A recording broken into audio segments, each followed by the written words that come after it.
جنات کی طاقت کے بارے میں تو آپ نے بتایا، ان کی کمزوریوں کے بارے میں آپ بتائیں گے؟ کمزوریوں کے بارے میں قرآن مجید میں اللہ سبحانہ و تعالیٰ نے ارشاد فرمایا، اگر ہم پڑھتے ہیں سورہ نساء تو اس میں ہے ان کید الشیطان کان ضعیفا، کہ شیطان کتنا بھی مکر و فریب کر کے تمہارے سامنے پیش کرے، لیکن آخری میں شیطان کا مکر و فریب جو ہے نا بہت ہی کمزور ہے۔ اس لیے قرآن مجید میں اللہ سبحانہ و تعالیٰ ارشاد فرما رہے ہیں کہ شیطان تمہارا کھلا دشمن بھی ہے۔ شیطان چاہتا کیا ہے ہم سے؟ شیطان چاہتا ہے وَيُرِيدُ الشَّيْطَانُ أَن يُضِلَّهُمْ ضَلَالًا بَعِيدًا، کہ شیطان کا مقصد یہ ہے کہ انسان کو گمراہ کر دے۔ جب وہ اپنے مقصد میں کامیاب ہو جاتا ہے تب وہ پاورفل ہو جاتا ہے۔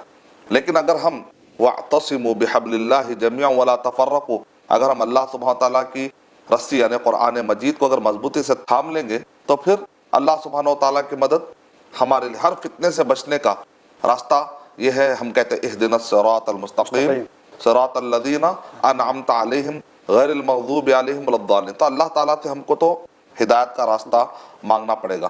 تو بڑی آسانی کے ساتھ شیطان کمزور کب ہوتا ہے؟ جب ہم اس کو موقع نہیں دیتے جی۔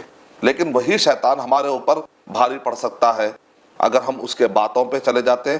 بلکہ اللہ تعالیٰ قرآن مجید میں ارشاد فرما رہے وَمَن يَعْشُ عَن ذِكْرِ الرَّحْمَنِ نُقَيِّضْ لَهُ شَيْطَانًا، اگر کوئی اللہ کے ذکر سے منہ موڑ لیتا ہے تو اللہ تعالیٰ اس پر ایک شیطان کو مقرر کر دیتے ہیں۔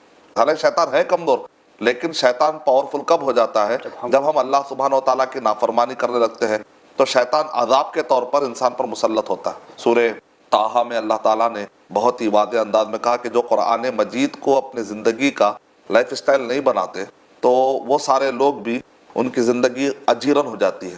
قسم قسم کے وسوسے، ان کی قسم میں ڈراؤنے خواب، ڈراؤنی، ان کا سونا بھی ڈراؤنا پن اور ان کا اٹھنا بھی ڈراؤنا پن، جن کے، جادو کے، وہم کے، بہت سارے قسم کے بیماریاں، یہ ساری چیزوں سے اس کی زندگی پوری خراب ہو جاتی ہے۔ جیسا ومن اعرض عن ذکری، جو کوئی میرے ذکر سے منہ موڑ لے گا فإن له معیشۃ ضنکا، تو اس کی زندگی کو ہم اجیرن کر دیتے ہیں، بہت ہی پریشان کن۔ وَنَحْشُرُهُ يَوْمَ الْقِيَامَةِ أَعْمَى، اور قیامت کے دن جب وہ اٹھایا جائے گا تو وہ اندھا اٹھایا جائے گا، دنیا بھی خراب آخرت بھی خراب۔ قَالَ رَبِّ لِمَا حَشَرْتَنِي أَعْمَى وَقَدْ كُنْتُ بَصِيرًا، وہ کہے گا اللہ میرے پاس تو آنکھ تھی لیکن تو نے مجھے اندھا کیوں اٹھایا؟ قَالَ كَذَلِكَ أَتَتْكَ آيَاتُنَا، میری آیتیں تیرے پاس آئی تھی، فَنَسِيتَهَا، تو نے کیا کر دیا؟ اس کو بھولا ڈالا، تو دیکھ کر بھی انجان بنا رہا۔ گویا کہ معجزے تو نے دیکھا، قرآن میں تو نے دیکھا، تیرا دیکھنا اور نہ دیکھنا دونوں برابر تھا۔ جیسا کوئی اندھا اگر نہیں دیکھتا ہے تو اس کا حال کیا ہوتا ہے؟ تو نے ویسا بیہیو کیا جیسا کہ تو اندھا ہے، دیکھا ہی نہیں۔ جب تو دنیا میں میری آیتوں سے اندھا رہا تو اب یہ حشر کے میدان میں بھی تجھے اندھا کر دیا۔ وَكَذَلِكَ الْيَوْمَ تُنْسَىٰ، جیسا تو نے اس کو بھلا ڈالا آج بھی تجھے بھی بھلا دیا جائے گا۔ اس سے کیا پتہ چل رہا ہے کہ شیطان عذاب کے طور پر بھی آتے ہیں۔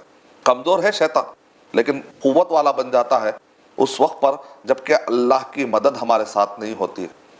ان تنصروا اللہ ینصرکم ویثبت اقدامکم، اگر تم اللہ کی مدد کرو گے تو اللہ تعالیٰ تمہاری مدد کرے گا اور اللہ تعالیٰ تمہارے قدم کو جما دے گا۔ For authentic Islamic information, please log on to www.askislampedia.com.